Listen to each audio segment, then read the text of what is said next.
আজকের ক্লাসটি উচ্চ মাধ্যমিক ছাত্রছাত্রীদের জন্য খুব একটি গুরুত্বপূর্ণ ক্লাস হতে চলেছে। কারণ আজকের ক্লাসে আমি তোমাদের সিলেবাসের যে প্রথম গল্প মানিক বন্দ্যোপাধ্যায়ের কে বাঁচে গল্পের এক মনোজ্ঞ ক্লাস তোমাদের সামনে প্রদান করতে চলেছি।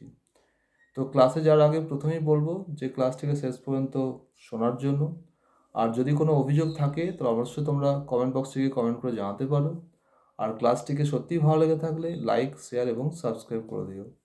তো কে বাঁচায় কে বাঁচে, এটা দ্বিতীয় বিশ্বযুদ্ধের একটা মর্মান্তিক অভিশপ্ত একটা প্রেক্ষাপট, অর্থাৎ মানবিক মৃত্যু মিছিলের এক ভয়াল যে যে একটা অ্যাটমসফিয়ার পরিবেশ, বা মানবিক মৃত্যু মিছিলের যে এক ভয়াল যে প্রতিচ্ছবি, এই কে বাঁচায় কে বাঁচে গল্পের অন্যতম প্রেরণা, অর্থাৎ মানবিক ভাঙনের এক জীবন্ত প্রেরণা হয়ে উঠেছে এই গল্পটি। তো এবার এই গল্পের যে বিষয়বস্তু বা আলোচনা আমি তোমাদের সামনে পয়েন্টসের আকারে প্রদান করতে চলেছি। তো আজকের ক্লাসের যে প্রথম পয়েন্ট সেটা হচ্ছে কি না, মৃত্যুঞ্জয় এবং তার অফিসের সহকর্মী নিখিল। তো মৃত্যুঞ্জয় উচ্চবিত্ত অফিসের একজন চাকুরিজীবী মানুষ। তো বাড়িটাও রয়েছে কোথায় না, ফুটপাতে বা এক নিরিবিলি অঞ্চলে। তিনি একাধিক সন্তানের জনক। আর অর্থ উপার্জন করে না যথেষ্ট। বাড়িতে কেনাকাটার জন্য রয়েছে তার ছোট ভাই এবং চাকর। তো মৃত্যুঞ্জয়ের অফিসের সহকর্মী তিনি হলেন নিখিল। তো এই এই নিখিল শুধু সহকর্মী বললে ভুল হবে, তার পাশাপাশি সহমর্মী, অর্থাৎ এক কথায় হিতাকাঙ্ক্ষী, অর্থাৎ মৃত্যুঞ্জয়ের সুখ দুঃখের অংশীদারি বলা যেতেই পারে। কিন্তু বাড়তি দায়িত্বের জন্য মৃত্যুঞ্জয় নিখিলের থেকে 50 টাকা বেশি মাইনে পেয়ে থাকেন। তো এবার যে এই যে নিখিল মৃত্যুঞ্জয়কে ভালোবাসেন, অর্থাৎ মৃত্যুঞ্জয়কে শ্রদ্ধা করেন। তো কি এমন গুণ রয়েছে মৃত্যুঞ্জয়ের যার জন্য নিখিলের কাছে মৃত্যুঞ্জয় সত্যিই বা যার জন্য নিখিলের মনকে ছুঁয়ে গেছে মৃত্যুঞ্জয়, অর্থাৎ মৃত্যুঞ্জয়ের কি এমন ব্যক্তিত্ব রয়েছে বা তার গুণাগুণ রয়েছে যা নিখিলকেও আলোড়িত করেছে, নিখিলের মনকেও নাড়া দিয়ে গেছে। আসলে for Mrityunjoy this love for Mrityunjoy is not because this love for Mrityunjay is not because this love for Mrityunjay is not because he is a calm and compassionate good man. আমি আরেকবার রিকল করছি, this love for Mrityunjay is not because he is a calm and he is a calm and compassionate good man, but it is because of his weak minded sentimental idealism.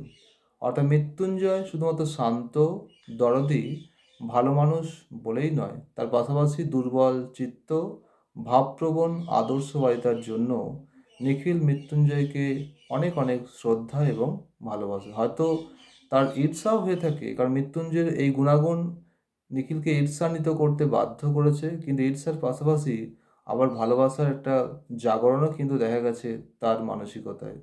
এই জন্য নিখিল মাঝে মাঝে ভাবেন যে সে নিখিল না হলে মৃত্যুঞ্জয় হতে পারত। তো এবার যে দ্বিতীয় যে পয়েন্টস, সেই দ্বিতীয় পয়েন্টস কি না, মানবিক মৃত্যু মিছিল এবং মৃত্যুঞ্জয়ের শারীরিক ও মানসিক যে বিপর্যস্ত, বা যে বলতে পারি এটা কি, যে ফুটপাতে অনাহারের মৃত্যু মিছিল দেখে মৃত্যুঞ্জয়ের যে বিধ্বস্ত বিপন্ন অবস্থা। আসলে মৃত্যুঞ্জয় এই যে মানবিক বিপর্যয়ের যে মৃত্যু মিছিল বা মানবিক বিপর্যয়ের মৃত্যু মিছিলে সামিল হওয়াটা, এটা বোধহয় স্বপ্নেও কল্পনা করতে পারেননি। অর্থাৎ এতকাল তিনি পড়ে এসেছেন, শুনে এসেছেন, কিন্তু চাক্ষুষ মৃত্যু মিছিলের শরিক হয়ে থাকবেন, এটা তিনি স্বপ্নেও কল্পনা করতে পারেননি। অর্থাৎ মানবিক ভাঙনের এই এই এই বিরল পটভূমিকায় তিনি অন্তর্ভুক্ত থাকবেন, এটা হয়তো তিনি কখনোই অনুমানই করতে পারেননি। তাই এই ভাঙন তিনি সহ্য করতে পারেননি, অর্থাৎ যে মানবিক মৃত্যু মিছিলের এই মর্মান্তিক রূপ তিনি সহ্য করতে পারেননি। তাই শারীরিক এবং মানসিক দুদিক থেকে তিনি কিন্তু বিপর্যস্ত। তাই বাড়ি থেকে যে সমস্ত খাবার তিনি খেয়ে এসেছিলেন, বা গ্রহণ করেছিলেন, হ্যাঁ, সব কিছু তিনি বমি করে উদগীরণ করলেন। অর্থাৎ মানবিক মৃত্যু মিছিল বা এই মানবিক ভাঙন যেটা মৃত্যুঞ্জয়ের অলিতে গলিতে, ভাবনার অলিতে গলিতে যে একটা বিপর্যয়ের ঝড় তুলে দিয়েছে। অর্থাৎ এলোমেলো সব এলোমেলো সব ভাবনা মৃত্যুঞ্জয়কে প্লাবিত করেছে। তো মৃত্যুঞ্জয়ের এই মানসিক অবস্থাকে বা মানসিক অবস্থা থেকে মৃত্যুঞ্জয়কে পরিত্রাণ পাইয়ে দেওয়ার জন্য বা মৃত্যুঞ্জয়ের এই অবস্থা থেকে কিছুটা হলেও সহানুভূতি সমানুভূতি প্রদানের জন্য নিখিল পাশের রুম থেকে আসে মৃত্যুঞ্জয়ের কাছে। এই মৃত্যুঞ্জয়কে বোঝানোর চেষ্টা করে কি, যেটা সমাজের সমস্যা, অর্থাৎ the problem is society. It is not possible, it is not possible for any individual, এটা কোনো একজন ব্যক্তির পক্ষে সম্ভব নয় টু এলিমিনেট দিস প্রবলেম, অর্থাৎ এই সমস্যাটাকে এলিমিনেট করা, দূর করে দেওয়া, এটা কোনো একজন ব্যক্তির পক্ষে সম্ভব নয়।